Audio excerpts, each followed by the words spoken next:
Marco, I'll just give you the floor here. What are your thoughts on what has occurred just in the last couple of days, really in the last 16 days, that Maldini is now gone, Andrea Pirlo is not going to be the coach, and we really don't know who the coach is going to be moving forward?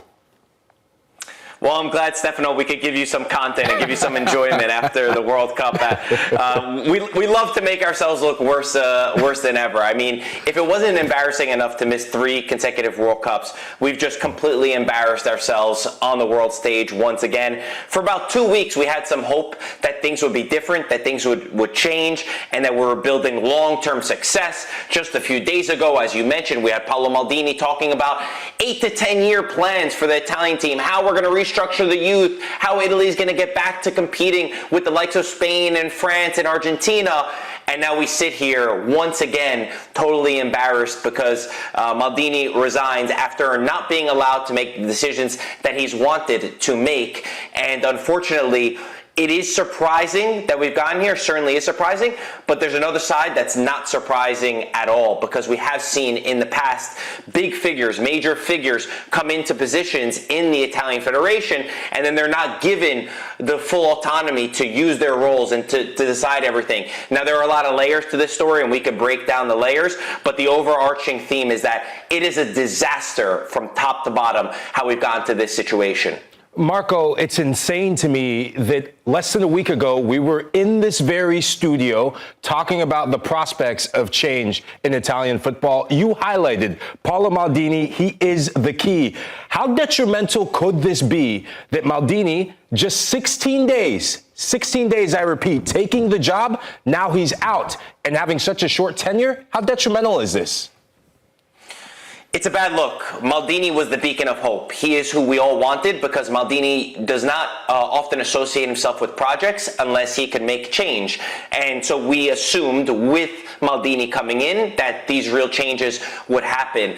Since all of this has come down, though, there's a lot of question marks as to some of the decisions that Paolo Maldini has made as well. You noted that he, in his first press conference, brought up that they tried to contact Carlo Ancelotti, who already has a job in Brazil, and then Pep Guardiola, and then they went to Andrea Pirlo. So I think the communication was poor, some of the messaging was poor, even the alignment, whether you agree or disagree with who they would go for as a coaching, was wrong.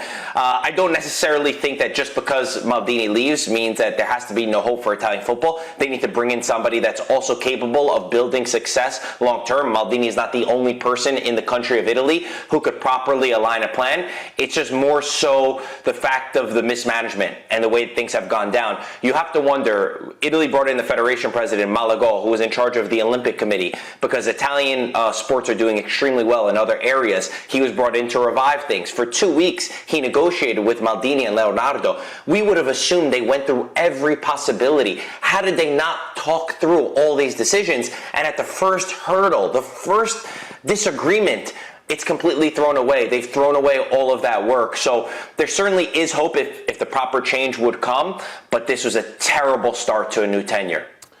I want to play devil's advocate a little bit, Marco, because you mentioned that everyone was very excited about Maldini joining as a technical director and trying to lead this new era of Italian football forward. I believe that the thought process was correct in trying to go after someone like a Pep Guardiola, even if that wasn't going to be feasible. It's someone who can build a project from the ground up, because that's what Italian football needs right now. When that didn't work out, Maldini's decision is to go after Andrea Pirlo, who obviously a footballing legend, but hasn't proven it as a manager or someone that's even been able to stay for a long period of time in a project. And now Maldini decides to resign. So what is the direction now? Because I thought they were going in the right direction, trying to find someone like a Pep Guardiola, but now, no Pirlo. Now what's the direction with Maldini being gone? Who is going to be the next manager? What kind of manager are they expected to go after? Okay, so there's a lot to unravel there. I actually really agree with you, Stefano. I think that so many parties have made mistakes in this case, and Maldini is definitely at fault as well, because I agree with you. I didn't agree with the decision to go for Andrea Pirlo. I don't think there's anything in his coaching career that proved he deserved to be the guy with confidence to lead the Italian national team. You look at his stint at Juventus. Yes, he won Supercoppa, he won Coppa Italia, but Juventus qualified for Champions League football on the last match day, and then he went to Turkey, and he went to the UAE, and he had these other moves. It didn't give you a lot of confidence, but At the same token, you hired Maldini to do a job. His job is to appoint a coach who he believes in, so you should give him that. And the context is that the Italian government, Italian politicians stopped this move from going through because Pirlo is a global ambassador to a Russian betting firm. I can't believe these words are even coming out of my mouth, but this is the story. This is the news. There is another side that believes that some of this is also Malago behind the scenes trying to put out bad press because he doesn't want Andrea Pirlo. I can't say that. That's very speculative. The official story is tied to this betting sponsor. It's very clear now, though, without Maldini, because Maldini put a veto on two names, on Roberto Mancini and Antonio Conte. They were both the front runners to get this job since Italy went out and didn't qualify for the World Cup. Without Maldini there, it's going to be Roberto Mancini. We all know that. It seems pretty unanimous in Italy that he is the guy, with potentially Giorgio Chiellini replacing Maldini in this role. I agree with the decision to get the coach. I don't agree with how we got here. I don't like the rationalization, all this fallout, but I do think, and I've said this for months, I do think Roberto Mancini is the most capable person to take over this Italian national team, and I certainly think he's more capable than Pirlo, but that doesn't mean the way that they got to this decision, the disgrace of hiring Maldini and then him resigning after 16 days, is acceptable by any means. Marco, it is insane to me. This is becoming a circus when we think of Italian football right now on the international stage. Obviously, we've had positive moments with Serie A and Serie A clubs in the Champions League in the last 5 or 6 years. But now the international stage, for everything you said, when you look at the future coming up, because you have the Nations League coming up, say it is Roberto Mancini. What are your hopes? Put yourself in just the shoes of Italian football fans. What is one of the first things you want to see from this national team, apart from results?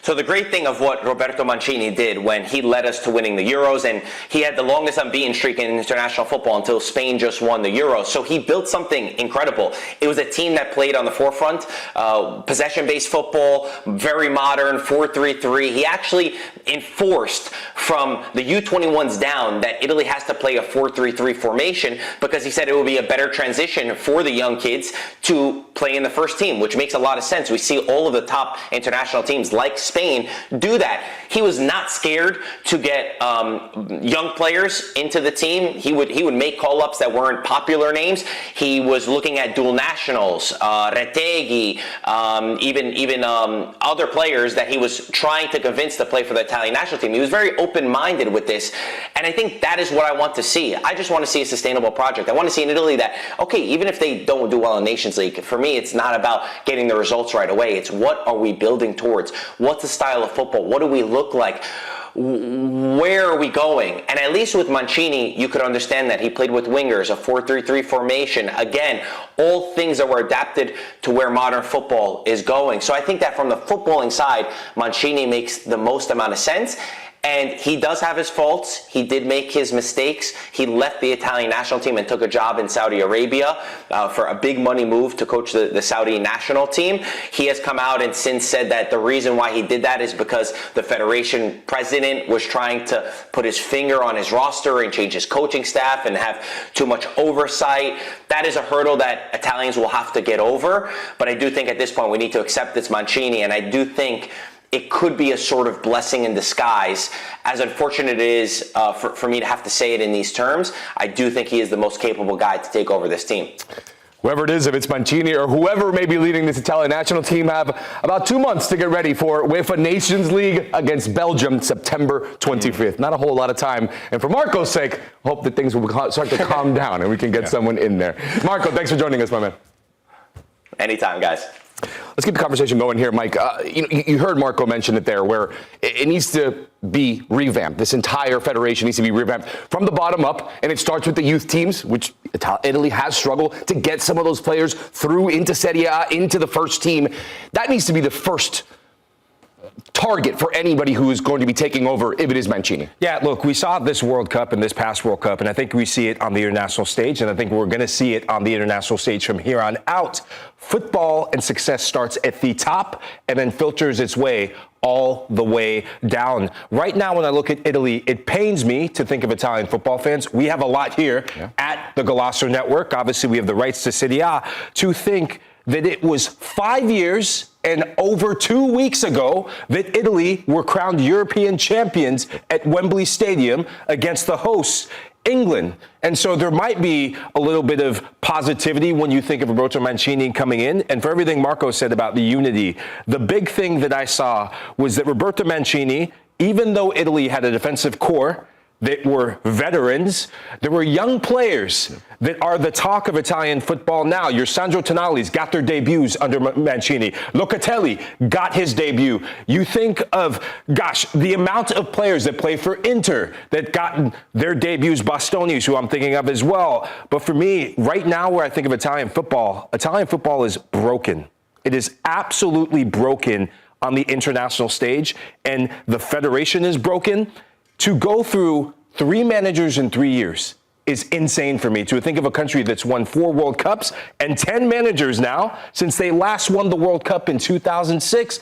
These are problems that you see on the continent of Africa. These are problems you see maybe in Asia. These are problems that you never associate with a footballing nation of the profile of Italy.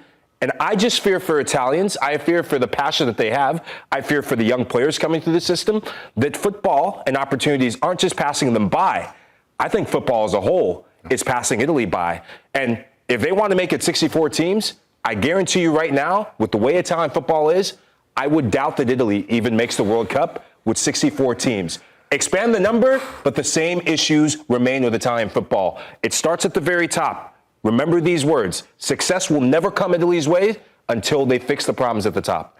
I agree, but I really hope that Marco isn't still connected and heard you say that they may not make a 64-team World Cup. Really hope for his sake. And look, again, from a footballing standpoint, the World Cup and those competitions are better when Italy is involved. One of the most historic teams in the history of football.